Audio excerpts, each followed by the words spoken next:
Ibu kita bisa melihat bagaimana tangan Tuhan lebih hari lebih bekerja untuk memulihkan, menyembuhkan, bahkan memberkati kita. Yang percaya katakan amin. Saya percaya kehidupan kita adalah kehidupan yang paling konyol kalau kita sudah mengenal Yesus, kalau kita membandingkan Dia dengan yang lain. Itu sebabnya Tuhan mengajar kepada kita untuk memahami satu perkara, bahwa sesungguhnya di dalam Yesus kita punya segala sesuatu yang kita perlukan. Yang percaya katakan amin sekali lagi. Waktu sudah percaya di dalam Yesus ada segala sesuatu, maka kita akan menjadi pribadi yang sungguh bahwa Dia adalah mata air kehidupan yang menjanjikan pemulihan, mata air kehidupan yang menjanjikan masa depan yang indah. Bukan masa depan tahun depan, 2 tahun yang akan datang, 5 tahun yang datang, bukan. Masa depan yang indah adalah jaminan hidup yang kekal yang Tuhan berikan bagi setiap kita, sehingga kita tahu kemana kita pergi. Amin Bapak Ibu. Rugi besar kalau Anda jadi orang Kristen berusaha untuk membandingkan Yesus dengan yang lain, seolah-olah Tuhan Yesus punya saingan. Memang Bapak Ibu, Tuhan Yesus itu dari semua berhala yang ada di Alkitab, bahkan di dunia ini, Bapak Ibu yang Alkitab catat maksud saya, Dia memilih mamon atau uang sebagai kompetitornya Dia. Semua orang butuh uang Bapak Ibu. Dari zaman Adam dan Hawa sampai zaman sekarang, semua orang perlu uang.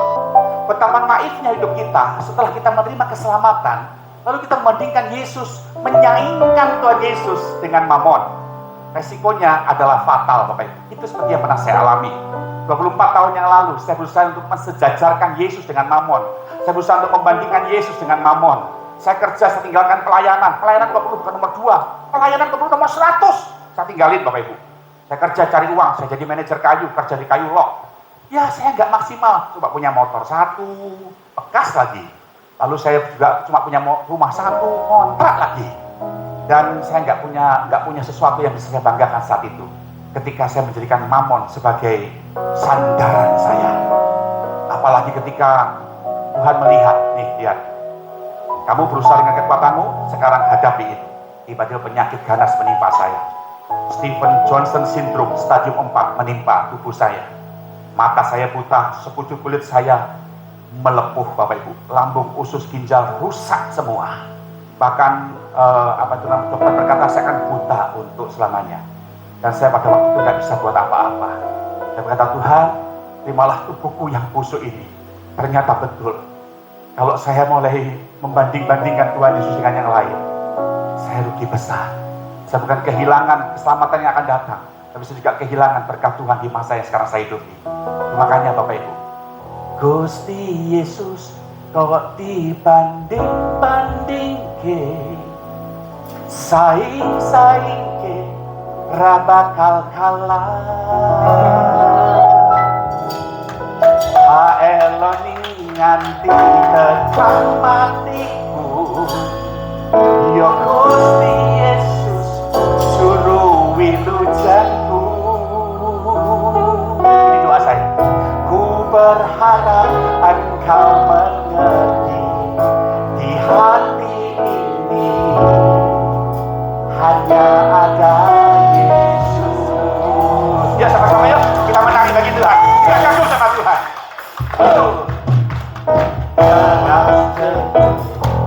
Yang dibanding sama tangan yuk. Yesus mesti jiwai,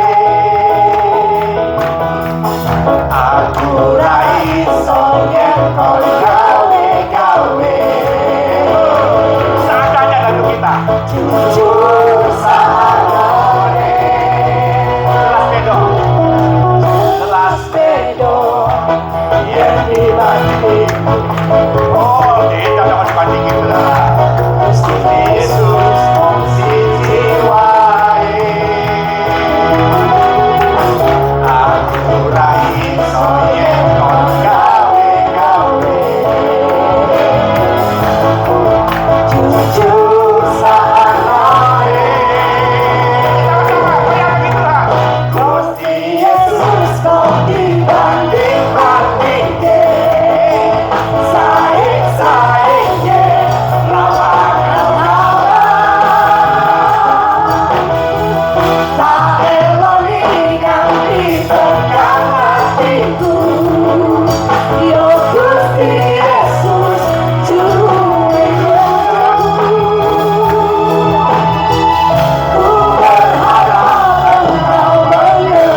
kami Tuhan, kami rindu supaya Roh Kudus mengurapi kami waktu kami mendengar firman Tuhan.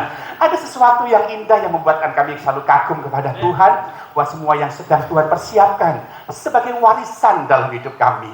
Terima kasih Bapa di surga buat anugerah-Mu sore hari ini. Kami siap dengan firman-Mu dan kami percaya nyanyian kami, sukacita kami adalah ekspresi iman kami yang kagum kepada Yesus.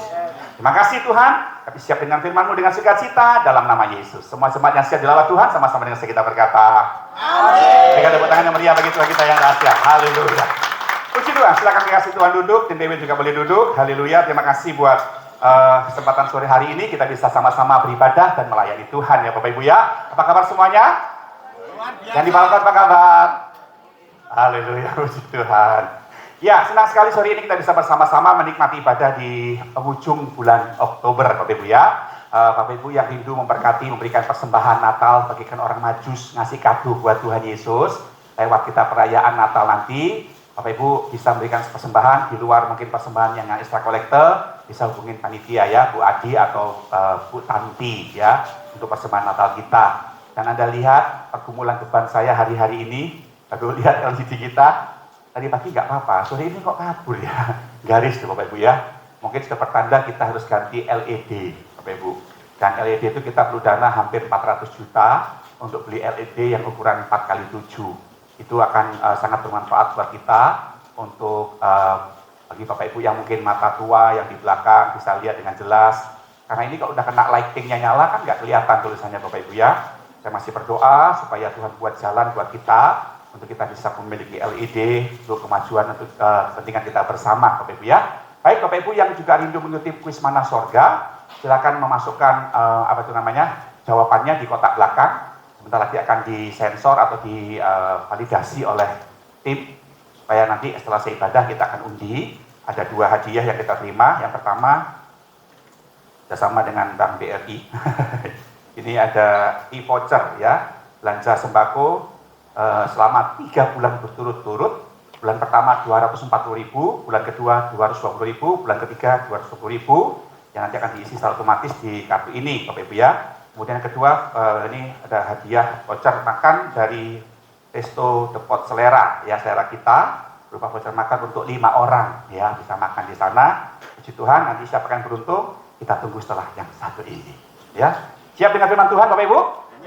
Oke, firman Tuhan ini akan membuat Bapak Ibu menjadi orang yang bersemangat dan supaya jangan salah langkah, supaya apa yang disediakan oleh firman Tuhan hari ini itu betul-betul jadi milik kita. Oke, mari buka bersama dengan saya kitab atau surat Galatia. Kita akan membaca di pasal yang keempat.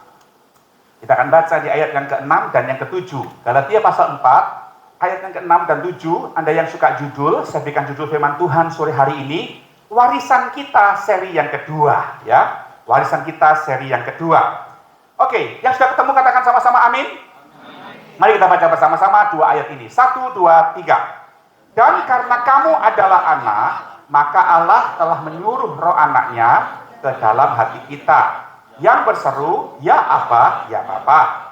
Jadi kamu bukan lagi hamba, melainkan anak. Jikalau kamu anak, maka kamu juga adalah ahli-ahli waris oleh Allah. Bapak Ibu yang saya kasih dalam Kristus, yang di balkon maupun yang di hall, juga yang ada di rumah, hati Tuhan itu sangat miris, sangat sedih, sangat sakit, sangat kecewa, ya, bahkan bisa dibilang sangat terluka. Waktu Adam dan Hawa dengan kehendak bebasnya memilih pohon pengetahuan dan baik dan jahat untuk dimakan.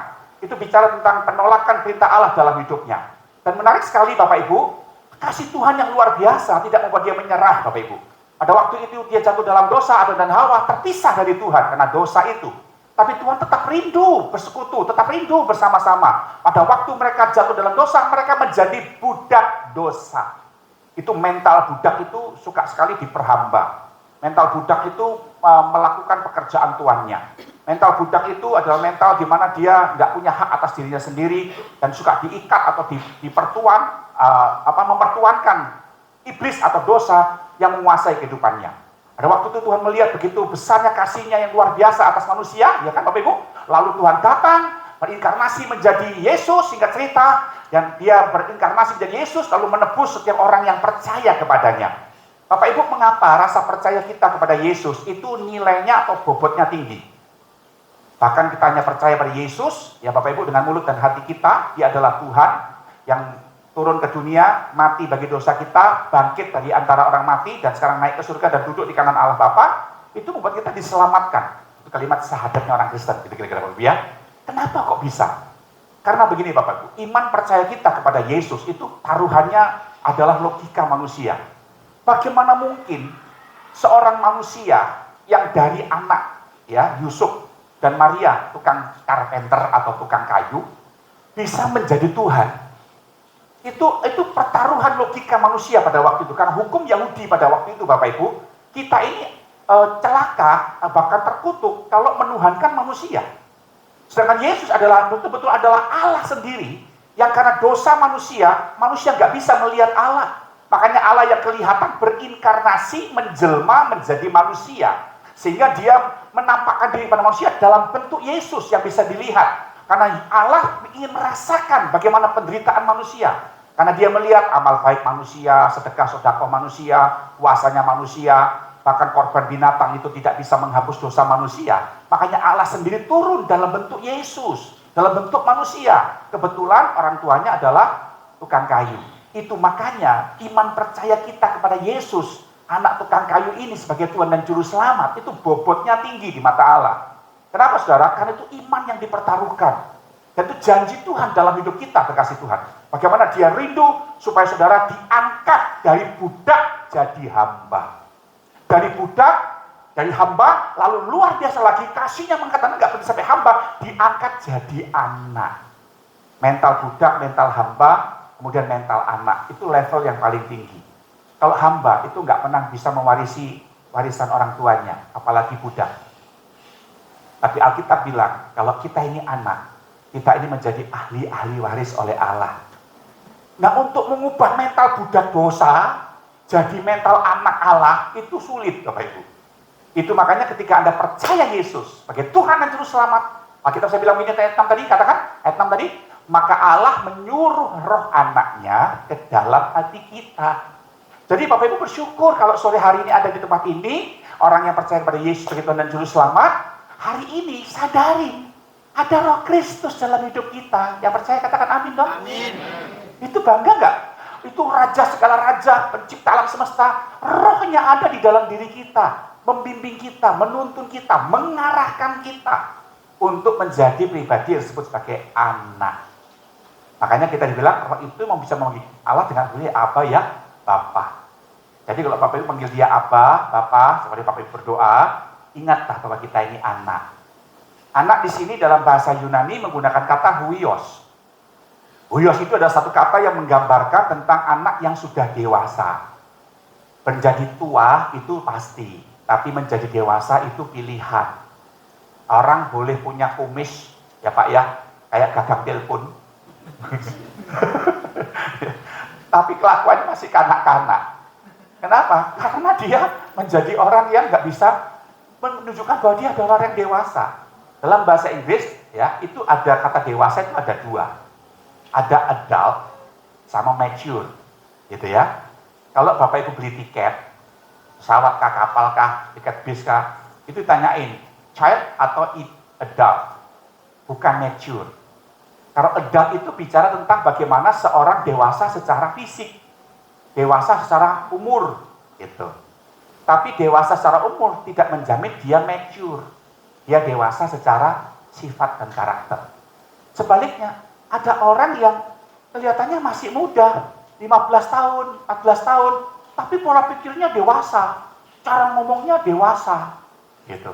Bahkan yang paling penting lagi, sikap dalam menghadapi masalah itu dewasa. Itu disebut dengan anak ini. Inilah pekerjaan Roh Kudus yang mendewasakan kita secara maturity, bukan adulty, ya. Maturity-nya itu sifat kedewasaannya diajar. Bagaimana benturan sana, benturan sini, masalah satu belum selesai, muncul masalah lain. Bapak Ibu dan saya kadang-kadang di batas akhir kekuatan kita, nggak tahu bikin apa, Tuhan tolong, gitu ya. Itulah Roh Kudus yang membimbing kita, untuk kita bisa mengajar bagaimana punya sifat anak itu di dalam hidup kita. Kan hanya anak, dengar baik-baik, hanya anak yang bisa jadi ahli waris. Warisan apa yang Tuhan berikan buat kita? Yuk kita buka Roma 8 Roma 8, ayatnya yang ke-17. Roma pasal ke-8, ayat 17. Rasul Paulus adalah seorang rasul yang paling banyak ya menjelaskan dan membahas tentang anak dan warisan. Dia bilang ini, firman Tuhan berkata, dan jika kita adalah anak, ya kan, maka kita juga adalah ahli waris. Diulang lagi di kitab Roma. Tadi kan ini, maksudnya yaitu orang-orang yang berhak menerima janji-janji Allah, yang akan menerimanya bersama-sama dengan Kristus. Yaitu jika kita menderita bersama-sama dengan Dia, supaya kita juga dipermuliakan bersama-sama dengan Dia. Kalau Bapak Ibu membaca ayat ini, ada 3 fase. Ya, fase yang pertama, Bapak Ibu menerima janji. Janji yang juga diberikan kepada Kristus.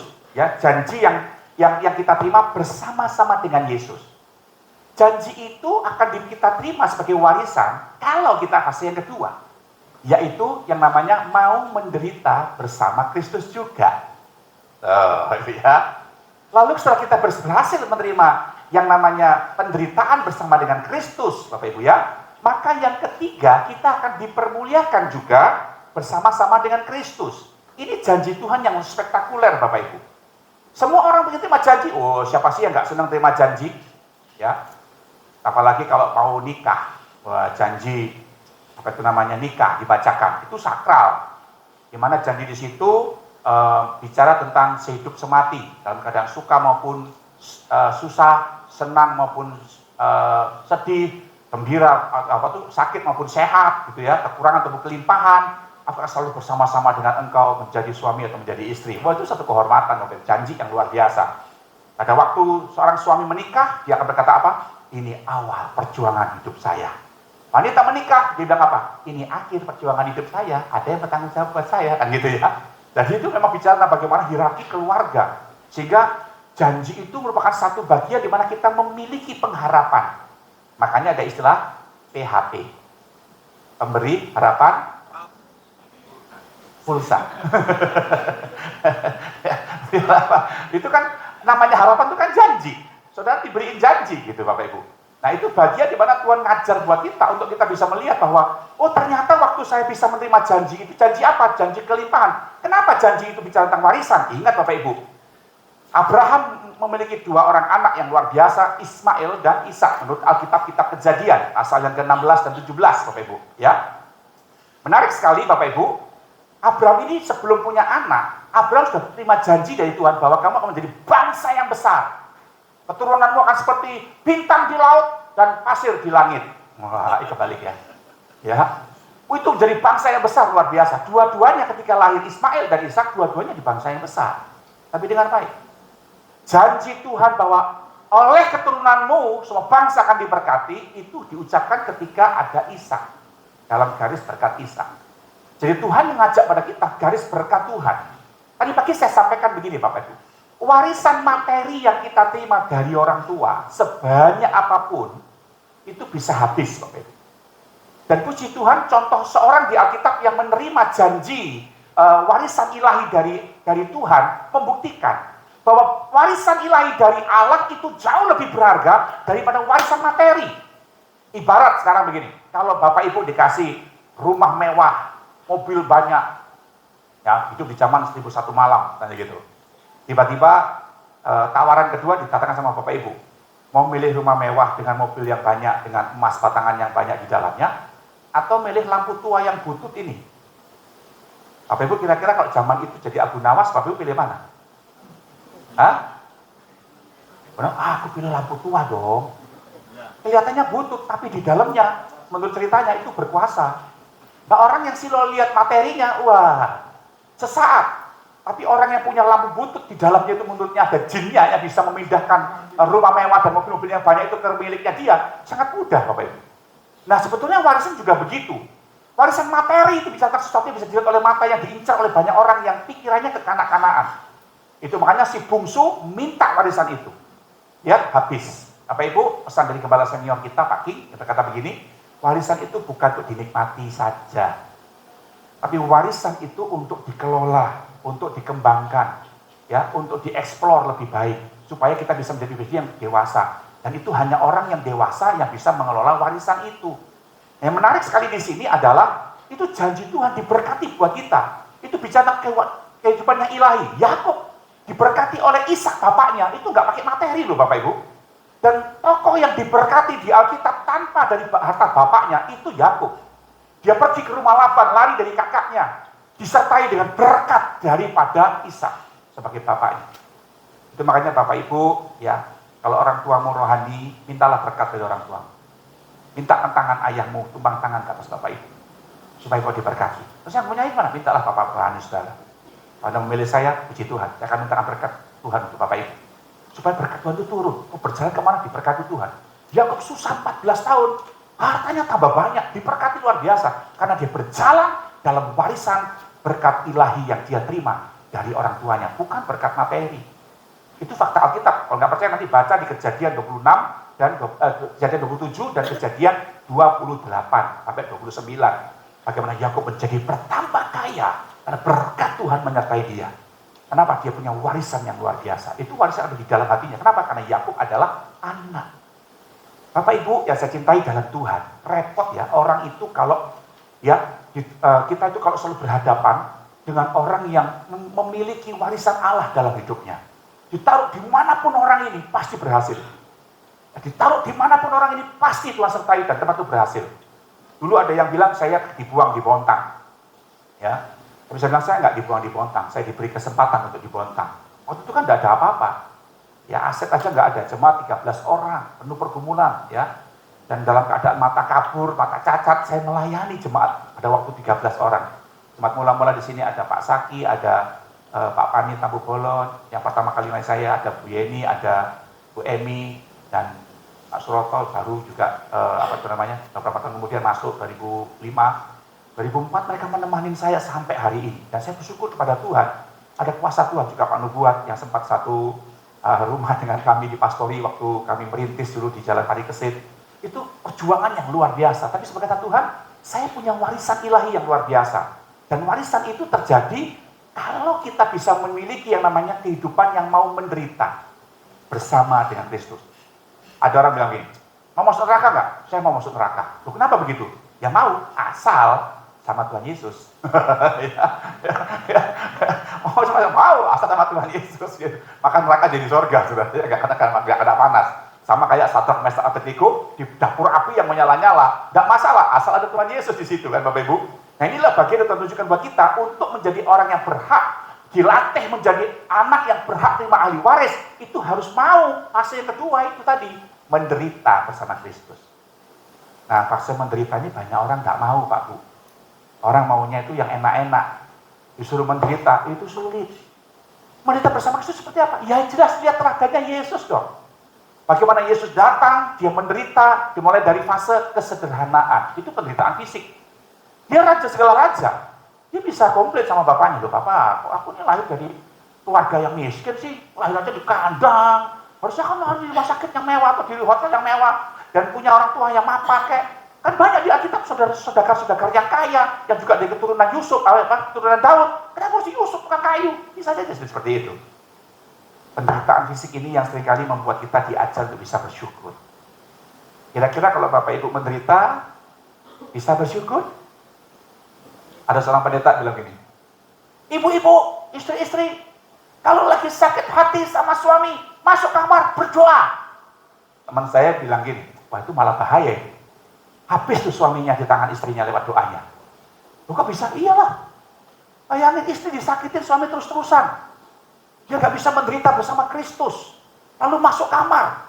Dia berdoa, habis suaminya itu. Kok bisa Pak Pendeta? Iyalah. Habis dia.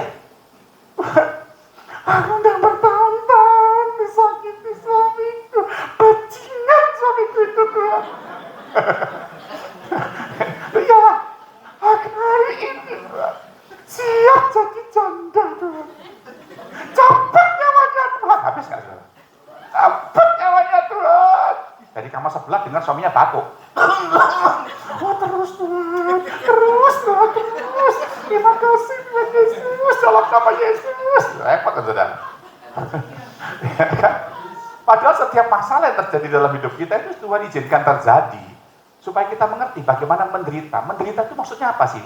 Menderita bukan secara fisik sebetulnya. Kalau Yesus menderita secara fisik, tapi sebetulnya secara kejiwaannya, secara karakternya itu penderitaan yang sesungguhnya. Ya, kalau cuma didera itu bagi Yesus ya biasalah orang didera atau sakitin itu biasa. Tapi saat dia tidak melawan ketika didera itu penderitaan. Saat Bapak itu punya pamor, punya ego, gitu ya. Lalu berusaha untuk menahan, itu penderitaan. Saya beberapa waktu yang lalu jengkel ya, sama istri itu naik mobil, ada motornya nggak pakai lampu, jualan di depan. Saya lagi tidur gitu ya. Mobil saya itu kan kalau mau nabrak ngerem sendiri, gitu, otomatis. Jadi dari jarak tertentu dia ngeremnya ngecut tapi ngecut gitu sana. Terus saya kan teriak, "Hai Yesus, kenapa Beb? Mobilnya ngerem sendiri," katanya gitu. Lalu otomatis ada auto autonomosnya kan. Kenapa? Motor nggak pakai lampu. Itu daging itu. Bangun tidur saudara, kaki belum injak tanah itu. Mau tak buka kaca, salib. Mau tak bentak itu orang. "Woi, lampunya mana? Dia tak kasih uang, beli lampu besok." Itu emosinya begitu. Dia tak kasih uang, banyak orang lain. Mau tak jengkelin gitu saudara. Nah saat kita tidak melakukannya, itu penderitaan. Saat Anda bisa menahan emosi, itu penderitaan. Dan kita menjadi pribadi yang bisa mengerti, oh arti menderita Yesus. Saat Anda ditawari saudaraan sumbangan, penderitaannya di mana Pak Muhammad? Ketika Anda melawan daging, usah memberi lah. Keenakan gembalanya, keenakan orang itu, kamu beri terus.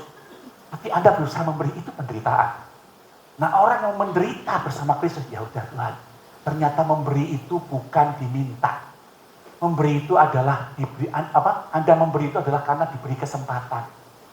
Saya heran sama satu gembala besar kami. Beliau baru beli mobil 2 baru gitu ya. Tapi jemaatnya disuruh nabur. Terus saya bertanya, kok bisa gitu? Kenapa ya? Oh beliau jawab gini, memberi itu, ya suruh jemaat memberi itu adalah kesempatan. Bukan karena dipaksa untuk memberi. Atau untuk keuntungan kita. Justru kita akan menjadi gembala yang egois. Kalau ada kesempatan untuk menabur, kamu nggak tawarkan kesempatan itu kepada jemaat. Saya terbelalak sudah. Jadi itu bagian di mana Tuhan ngajarin. Bahkan dia bilang sama saya kan selalu merasa bangga ya Bapak ya. Mohon maaf nih Bapak Ibu. Saya gembala satu-satunya di Bontang yang nggak ngambil perpuluhan jemaat sampai hari ini. Saya tuh kayak bangga gitu. Saya tegur sama satu gembala. Ya, kamu tuh bangga tapi salah tempat katanya gitu. Ya, kamu tidak membiarkan jemaatmu untuk diberkati kalau kamu nggak makan, kesempatan makan persembahan dari jemaat. Karena lemak itu bagiannya imam. Kamu harus makan. Saya bilang begini, ya nanti kalau saya makan, kalau semuanya operasional gereja sudah tertutupi, baru saya akan makan. Tapi mungkin belum sekarang, saya bilang. Ya kan sama saja, kalau dulu kan, misalnya saya udah perpuluhan jemaat, saya makan gitu ya. Tapi ada sesuatu yang saya subsidi lagi, ya kok doain saya. Daripada saya subsidi bolak-balik begitu, nggak usah ngambil sekalian saya. Masih ada yang subsidi, masih harus ditambahin begitu. Maka saya bilang, oh iya Tuhan, nanti belum waktunya. Dan itu bicara bagaimana Tuhan ngajarin bagi kita untuk bisa menang atas penderitaan yang terjadi dalam hidup kita. Saat kita menekan emosi kita, menekan amarah kita, menekan kehidupan kita, itu bisa belajar Tuhan. Kita mengerti arti kehendak Tuhan dalam hidup ini. Itu yang Tuhan ajarkan buat kita. Dan Tuhan memberikan pada kita warisan yang ilahi. Kalau warisan ilahi seperti itu nggak bisa dicuri oleh iblis. Kalau warisan harta bisa dicuri oleh iblis. Ada cerita dari Papua, pendetanya kaya sekali sudah, warisan dari orang tuanya.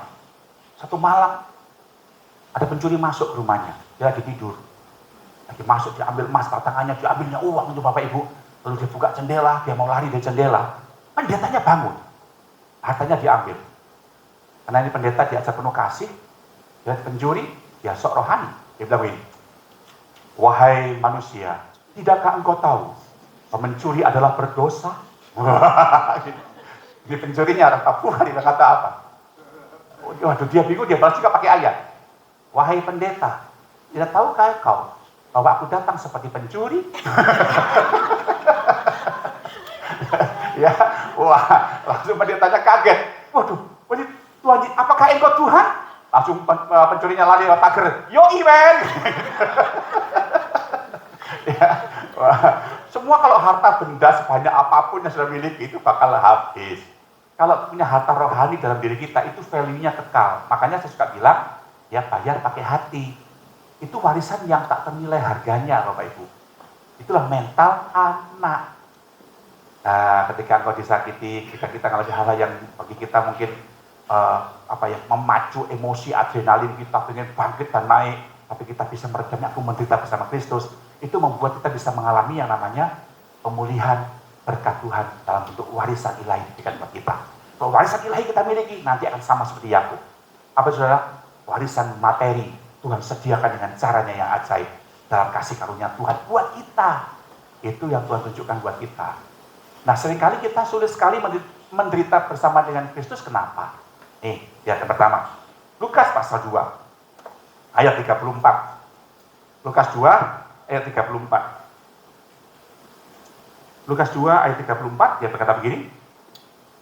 Lalu Simeon memberkati mereka dan berkata kepada Maria, ibu anak itu, sesungguhnya anak ini ditentukan untuk menjatuhkan dan membangkitkan banyak orang di Israel, dan untuk menjadi suatu tanda yang menimbulkan perbantahan. Oh, ternyata yang membuat kita seringkali susah sekali menderita bersama dengan Kristus, karena kita seringkali jadi orang Kristen yang suka berbantah. Waktu Simeon melihat Yesus dan Maria Yusuf dan Maria membawa bayi Yesus, Simeon ini memberkati dan menubuatkan, anak ini nanti akan ditentukan untuk menimbulkan perbantahan. Saya waktu baca ini juga bingung, Yesus ini kok menimbulkan perbantahan itu gimana ya? Secara fisik memang betul, kehadiran Yesus menimbulkan perbantahan. Loh, anak tukang kayu, aku Tuhan. Enggak, memang dia Tuhan, karena dia melakukan pekerjaan Tuhan. Buktinya tuh orang mati bangkit, orang lumpuh jalan, orang buta melek, orang sakit kusta sembuh, dia bisa jalan di atas air, dia juga bisa mengubah air jadi anggur, dia mengubah 5 roti dan ikan ngasih makan 5.000 orang laki-laki, belum termasuk anak-anaknya dan istrinya. Itu Tuhan. Oh, enggak, orang tukang kayu kok. Mana ada di Taurat itu? Ya, Tuhan dan dia manusia, nggak mungkin. Perbantahan terjadi.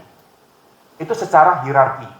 Tapi dalam kehidupan rohani setelah Yesus naik ke surga, Bapak Ibu, perbantahan itu bisa terjadi dalam hidup kita orang percaya. Waktu Yesus hadir dalam hidup kita loh Bapak Ibu. Oh iya, Tuhan datang dalam hidup kita sebagai Tuhan. Oke, aku kan Tuhan dan Selamatmu kan? Oke, aku minta sifat cemarmu. Jangan Tuhan, jangan diambil cemar ini. Kan film porno bagus Tuhan, buat adrenalin saya bangkit. Jangan diambil Tuhan, aku suka. Mana? Jangan Tuhan. Nah, perbantahan itu dari bahasa Yunani menggunakan kata dialogismos. Dialogismos itu gini, Anda punya sesuatu yang Anda anggap berharga, lalu datang orang lain pengen minta. Nah, dialogismosnya perbantahannya begini, iki nek tak kasih untungnya apa, nek gak tak kasih aku ruginya apa. Kalau saya kasih, saya rugi apa, kalau saya gak kasih untungnya saya apa. Kasih gak ya, kasih gak ya, kasih gak ya. Itu terjadi Bapak Ibu. Aku minta sifat pelitmu dong, karena anak Tuhan gak boleh pelit tuh, harus penuh kasih loh. Oh jangan pelit tuh, diambil Tuhan. Nanti kalau berjalannya aku gak usah kaya. Minta. Kasih nggak ya pelit saya? Kasih nggak ya? Nyumbang nggak ya? Nyumbang nggak ya Tuhan? Itu perbantahan terjadi. Ayo, layanan yuk, pelayanan yuk. Pelayanan Tuhan, kerjaku, bisnisku banyak Tuhan. Oh, pelayanan itu kan masih banyak yang lain. Ayo pelayanan yuk, karena ke Tuhan. Gak mungkin aku mengasihi tanpa melayani. Ayo melayani yuk. Aduh Tuhan, melayani nggak ya? Melayani nggak ya? Nanti bisnisku gimana? Melayani gimana nggak itu? Aduh gimana ya Tuhan ya? Itu perbantahan. Dan sering kali itu terjadi dalam hidup kita. Apalagi soal mengampuni. Itu seringkali membuat kita nggak bisa menderita bersama dengan Kristus karena suka bantah Tuhan. Mana ada orang tua yang sayang sama anak yang suka bantah. Kalau anak suka bantah orang tua, sifat orang tua nggak akan turun kepada anaknya, dan anak itu nggak bakal dapat warisan. Bapak Ibu, adik-adik muda di sini mau terima warisan dari Tuhan, jangan suka bantah. Amin, yang suka bantah? Ya, jangan suka bantah. Karena Roh Kudus yang ada dalam hidup kita itu mengajar kita punya sifat anak. Nek diajarin jangan bantah, gitu loh. Itu kalau mau menderita, saya kan cuma nyampaikan firman Tuhan ya Bapak Ibu ya. Jadi Bapak Ibu bisa kaji sendirilah. Betul nggak siapa yang saya sampaikan ini? Karena Tuhan nggak akan pernah, dasar Alkitabnya seperti itu, memberikan warisan kepada anak yang suka bantah. Jadi anak yang nggak punya sifat bapak dalam hidupnya, sehingga dia menjadi orang yang mempermalukan keluarga. Itu. Yang kedua, mengapa saya nggak bisa menderita bersama Kristus? Yohanes pasal 12, ayat yang ke-22. Yohanes 12, ayat yang ke-24. Dia berkata begini, Injil Yohanes 12, ayat 24. Aku berkata kepadamu, sesungguhnya jikalau biji gandum tidak jatuh ke dalam tanah dan mati, ia tetap satu biji saja.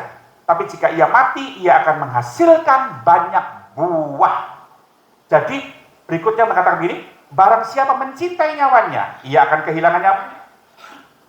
Tetapi barang siapa tidak mencintai nyawanya di dunia ini, ia akan memeliharanya untuk hidup yang kekal. Oh, ternyata hidup yang kekal itu warisan, Bapak Ibu. Haleluya. Hidup yang kekal itu warisan kita.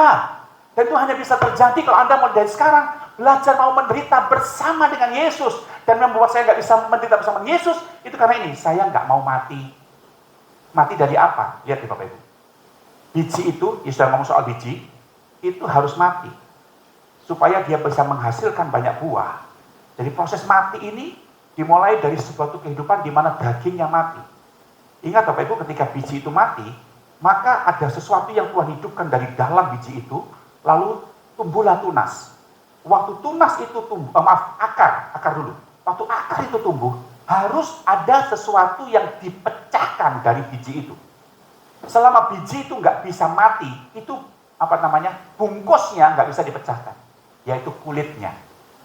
Kulitnya itu pecah, baru akarnya keluar, akarnya lalu menyerap nutrisi-nutrisi tanah, air dan nutrisi, lalu tumbuh pecah lagi yang kulit bagian atas, tumbuhlah tunas Bapak Ibu. Baru setelah tunas tumbuh, akhirnya menjadi pohon ranting, daun, dan akhirnya buah, dan berbuah banyak. Dimulai dari sebuah biji yang mau mati karena pecah kulitnya. Come on church, Bapak Ibu yang saya kasih dalam Tuhan, di dalam diri kita ini ada 3 unsur. Roh Kudus yang menyatu dengan roh kita di dalam diri kita. Itu dibungkus dengan jiwa. Jiwa dibungkus dengan tubuh kita ini. Waktu Anda terima Yesus dan Tuhan ingin membuat Anda bertumbuh dan berbuah, itu bungkusnya harus dipecahkan, yaitu jiwanya. Makanya jangan sayangi jiwanya.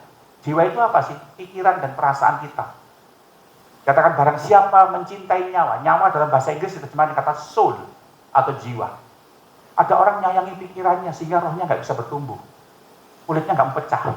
Aku lagi kekurangan disuruh nabur. Pecahkan kulit Anda. Pecahkan jiwa Anda. Aku sakit suruh ngampuni. Pecahkan jiwa Anda. Supaya roh itu bisa tumbuh dan berbuah. Warisan menjadi milik kita, hidup yang kekal. Selama itu kok keras hati, nggak mau pecahkan bungkusnya, percayalah Bapak Ibu. Hidup kekal nggak akan jadi milik Anda. Dan itu warisan kita. Segala sesuatu yang tidak masuk logika, tidak masuk perasaan dari firman Tuhan, suruh lakukan, pecahkan perasaan Anda. Supaya Anda bisa melihat bagaimana tumbuhan itu, rohani kita bertumbuh menghasilkan buah, memuliakan Tuhan. Baru kalau sudah itu terjadi, Tuhan paling suka melihat anak yang karakternya seperti yang dia mau. Yesus gak begitu kok. Dipecahkan pikirannya, loh ngapain aku disalib? Dia pecahkan perasaannya, ngapain saya dipukul pakai tongkat, diem aja. Bisa saja dia Bapak Ibu. Ngapain saya diam aja ketika saya ditolak di Samaria? Dia pecahkan kulit. Ini teladan buat kita. Sehingga lihat kehidupannya berbuah banyak. Oleh karena dia kita diberkati Tuhan. Menjadi diadopsi menjadi keturunan Abraham. Sehingga berkat Abraham sampai kepada kita. Dan ada satu tunas yang mau mati bagi pribadi kita. Orang yang kampungan, orang yang aneh, orang yang kelakuan, orang yang moral jelek. Tapi dia mau mati buat saya. Makanya diajarkan itu buat kita. Supaya hidup berkemenangan di hadapan Tuhan. Amin. Cuma makanya jangan bandingkan Tuhan sama yang lain. Karena dia adalah segala sesuatu yang paling indah dalam hidup kita. Siap terima warisan Bapak Ibu? Belajar. Kalau sudah begitu, kau akan dipermuliakan fase ketiga bersama dengan Tuhan. Karena kau bayar pakai hati. Oh lihat, Tuhan akan berikan warisan yang luar biasa. Loh siapa dia? Dulu dia cuma karyawan biasa. Sekarang jadi manajer. Luar biasa. Promosi, dipermuliakannya kita. Karena kita terima warisan.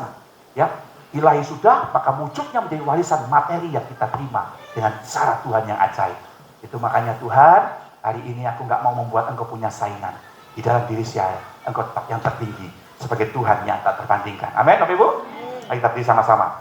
Gusti Yesus, kok dibanding-banding ke. Pemain musik maju.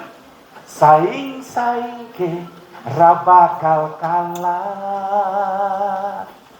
Tak eloni nganti tekan hatiku. Yo Gusti Yesus juru wilujengku. Ku berharap engkau mengerti di hati ini hanya ada Yesus. Gusti Yesus kok dibanding-bandingin. Gusti Yesus kok dibanding-bandingin. Saing-saing ke, nama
Samarinda.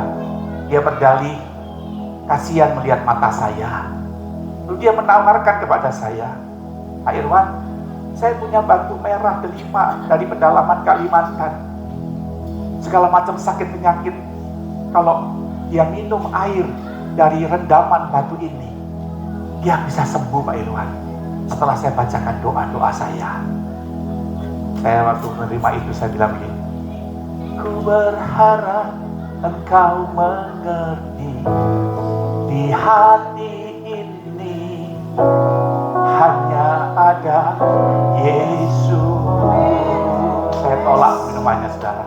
Sampai hari ini saya bersuka cita dalam segala kelemahan saya, karena Yesus Tuhan yang tak terbandingkan, yang selalu memberkati, memulihkan, menegakkan kehidupan kita. Haleluya. Sempurnakan ibadah kami malam ini, Bapa, dengan mencurahkan berkat-Mu turun atas kami. Kami percaya malam ini iman kami dibangkitkan. Oleh hari ini kami akan bersikap hati-hati sebagai anak Allah, sebagai ahli waris kerajaan sorga. Mari Bapak berkati Bapak Ibu dan semua adik-adik muda yang hadir pada sore hari ini. Kami minta anugerah dan penyertaan Tuhan menyertai mereka. Kami semua dalam usaha, rumah tangga, bisnis, pekerjaan, bahkan aset yang Tuhan pecahkan bagi kami, studi kami para anak-anak pelajar, Tuhan berkati dengan luar biasa, sehingga kami akan bangkit sebagai ahli-ahli waris Allah yang memuliakan Tuhan. Terima kasih Bapak di surga. Sebentar kami akan pulang ke masing-masing, jauh dan dekat Tuhan hentar masukkan malaikat surga. Sebagaimana kami tiba dengan selamat di gereja ini, kami pun tiba di rumah dengan selamat. Setiap persembahan, syukur, Natal, juga diakonia, perpuluhan yang akan masukkan dalam kotak bersama kami pulang, Tuhan berkati, Tuhan kuduskan, menjadi tumpah yang harum di hadapan Tuhan. Terima kasih Bapak, misalnya kami terima berkat daripada Tuhan. Maka sekarang jemaat yang dikasih Tuhan, pulanglah, terimalah berkat anugerah dan kasih sayang, sukacita, berkat dan damai sejahtera dari Allah Bapa kita di surga, dalam cinta kasih dan perkenanan dari anak laki-lakinya tunggal itu, yaitu Tuhan Yesus Kristus, dalam kuat kuasa menyatakan manis dan karib dari Allah Roh Kudus, menyertai kita mulai hari ini sampai pada Natal. Diberkatilah oleh Tuhan rumah tangga kita, diberkati oleh Tuhan nama baik kita, diberkati oleh Tuhan masa depan kita, diberkati oleh Tuhan kesehatan dan usaha serta keuangan dan saldo bank kita, diberkati oleh Tuhan studi putra putri kita. Mulai hari ini sampai pada Natal, tangan Tuhan ada atas kita dan menjadikan kita ahli-ahli waris Allah yang mempermuliakan namanya. Terima berkat Allah Abraham, Ishak dan Yakub ini dalam berkat nama Tuhan Yesus Kristus. Yang percaya dan berkat Tuhan sama-sama kita berkata amin. Puji Tuhan, silakan duduk dulu Bapak Ibu, kita akan masuk dalam proses undian. Saya minta tolong kotaknya dimasukkan. Siapakah yang akan beruntung mendapatkan undian hadiah dari Mana Surga 1 tahun Mana Surga, Bapak Ibu ya. Terima kasih bagi Bapak Ibu yang sudah membaca setia Mana Surga. Kita akan mengambil 2 orang yang akan mendapatkan undian berhadiah dari Mana Surga. Sebetulnya saya ingin traktir Bapak Ibu makan semua, tapi karena finansial Bapak Ibu ya nggak cukup bagi ratusan orang. Jadi saya memilih 1 orang saja yang akan mendapatkan e-voucher sembako selama 3 bulan berturut-turut senilai 220.000, untuk bulan pertama 240.000, cukup untuk beli beras 10 kilo, kemudian telur 1 piring, minyak goreng 2,5 liter, kecap, gula, kopi, dan keturunannya ya. Kemudian juga ada voucher makan dari rumah makan Resto. Doakan nanti ada sponsor-sponsor lain Bapak Ibu ya yang bisa mengisi Mana Surga. Puji Tuhan, mana kotaknya? Bisa? Mana kotaknya? Ya, terima kasih bagi Bapak Ibu yang menjawab. Ya. Jawabannya yang betul, kuis Alkitab kita adalah ya. Ya. Edisinya edisi 365. Oke. Minta tolong siapa yang saya yang satu ambil dulu hadiahnya. Nanti kita diambil, kita cek jawabannya betul atau salah ya. Ya, minta tolong Bapak yang depan, siapa maaf bisa maju ke depan? Ya, sini, tolong ya, mari maju. Ya, kita ambil dulu hadiah voucher makan di Resto selera kita ya. Silakan ambil salah satu saja. Ya, silakan ambil. Ya, nengok. Ya, terima kasih. Kita cek dulu jawabannya. Pak, tolong dibaca jawabannya. Bu Lina Bakara, terus jawabannya? Kesatuan iman. Terus? Pengenalan yang benar akan Kristus, kedewasaan penuh, Ya. tumbuh dewasa. Nah, saya lihat jawabannya ya. Ada di sini.